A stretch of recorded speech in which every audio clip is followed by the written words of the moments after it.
É nosso convidado Orlando Monteiro da Silva, bastonário da Ordem dos Médicos Dentistas. Boa noite, Dr. Orlando Monteiro da Silva. Se as consultas de saúde oral fizessem parte do Serviço Nacional de Saúde, não haveria tantos médicos dentistas a procurarem trabalho lá fora? Eu julgo que sim. Alguma coisa se tem feito nos últimos anos, mas evidentemente sim. Eu julgo que a maioria destas pessoas com quem estivemos em Inglaterra estão porque são obrigadas a sair do país, porque não encontram oportunidade de exercício profissional devido a várias causas em Portugal, com certeza. Como o doutor sabe, penso que a metade da população portuguesa não tem qualquer atenção nem cuidado com a saúde da sua boca e dos seus dentes. Isto quer dizer duas coisas. Pergunto-lhe, as consultas são caras e, portanto, as pessoas não podem ir ao médico e, como não faz parte do Serviço Nacional de Saúde, não há acesso a quem não tem dinheiro. É um conjunto de problemas. Efetivamente há um grau de deficiência de informação por parte da população.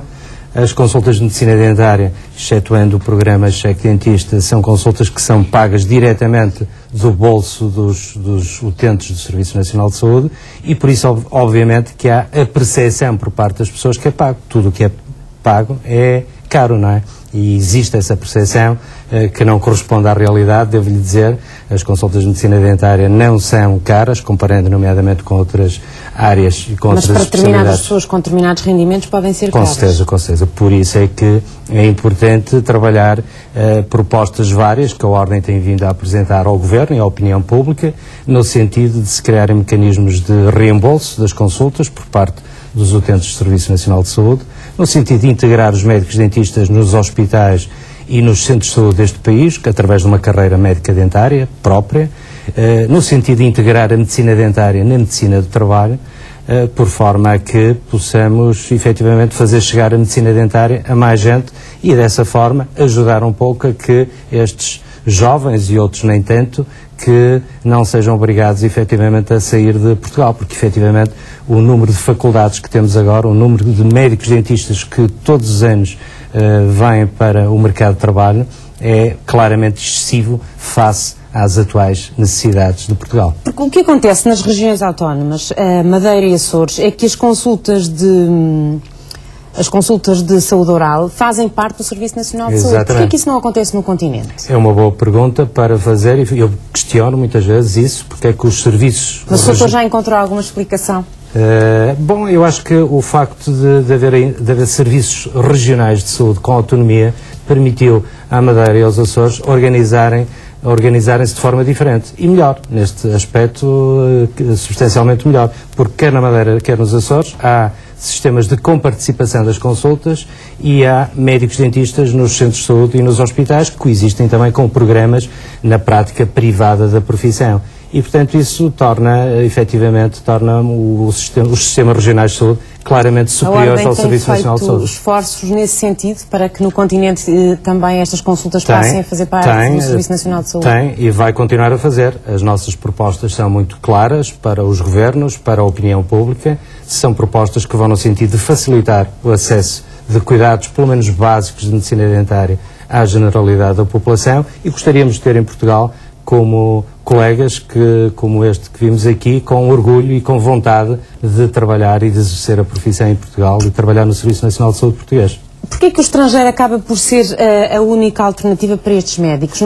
Estes médicos não teriam a possibilidade de abrir um consultório cá em Portugal? Os equipamentos são muito caros ou não há, como dissemos há pouco, doentes com capacidade para pagar as tais consultas? Há claramente uma sobredimensão em termos do número de médicos dentistas que atualmente apenas têm como opção basicamente a medicina dentária privada e há claramente uma falta de oportunidades a esse nível. Mas a Ordem tem o hábito de, quando levanta um problema, também propor soluções. E as soluções que nós propomos para esta área é gradualmente que se limite o acesso, que se diminua os números de clausos nas Acha que essa faculdades. É uma das soluções? É uma das. Acho que as nossas faculdades devem estar muito mais viradas para o exterior, nomeadamente com aulas de inglês, porque se em Portugal existe esta situação, noutros países há falta de médicos dentistas. E, portanto, se as faculdades portuguesas, como eu vejo muito em funções que exerço em termos europeus, vejo muito noutros países, a terem aulas de inglês e a captarem alunos de outros países da Europa,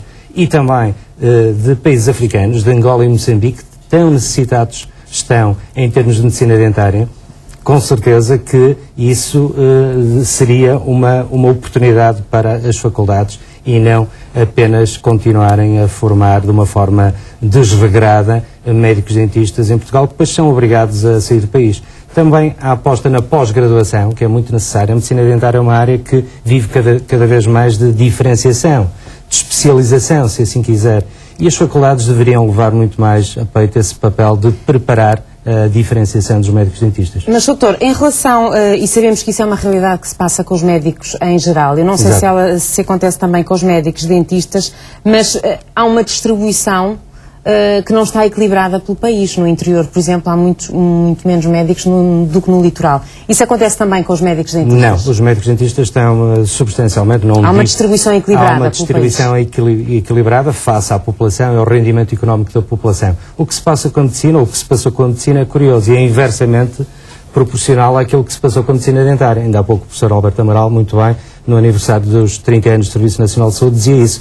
No final dos anos 80, de uma forma repentina, as faculdades de medicina passaram de 800, 900 alunos cada uma delas para 190, 200. E isso provocou o problema que estamos aqui a ver. É um problema inverso do que se passa na medicina dentária. Lá está, falta de planeamento.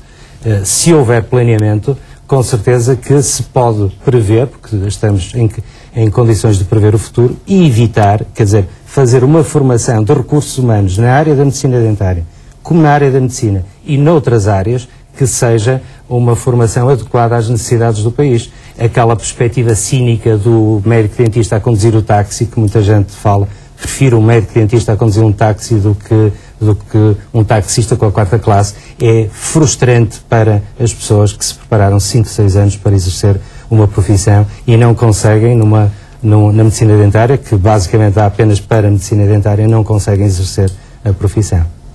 Dr. Orlando Monteiro da Silva, muito obrigada por ter vindo ao Jornal de hoje. Boa noite. Tudo indica